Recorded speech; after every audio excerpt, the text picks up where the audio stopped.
महाराष्ट्र राज्यामध्ये तुकाराम मुंढे साहेबांनी जी कडक कारवाई चालू केलेली आहे तीच कारवाई मंगळवेढ्यामध्ये देखील करणे गरजेचं आहे।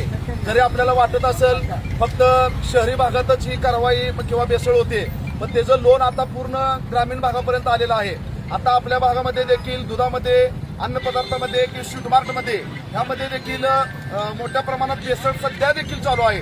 तरी माझी प्रशासनाला आणि तुकाराम मुंढे साहेबांना विनंती आहे की शहरी भागात जशी कारवाई चालू आहे तशीच तळागाळापर्यंत, शेवटच्या घटकापर्यंत, ग्रामीण भागापर्यंत देखील हे लोन पसरलेलं आहे। याचे समूळ कडक म्हणजे खालोपर्यंत नष्ट केलं पाहिजे। आणि अधिकाऱ्यांना विनंती आहे, तुकाराम मुंढे सारखा एक मोठा अधिकारी आपल्या पगारावरती जर खुश राहत असेल, त्याचं कुटुंब चालत असेल, तरी आपल्या ग्रामीण भागातील सर्व अधिकाऱ्यांनी आपल्याला जेवढं शासनाचा पगार मिळतोय त्याच्यावर समाधानी राहून आपण प्रामाणिक काम केलं तर नक्कीच महाराष्ट्रात मोठा बदल घडेल आणि नक्कीच मग महाराष्ट्र आपल्या प्रगतीच्या दृष्टीने व भेसळमुक्त लवकरच होईल, एवढीच मी अपेक्षा या ठिकाणी व्यक्त करतो। धन्यवाद। तुकाराम मुंढे साहेबांचा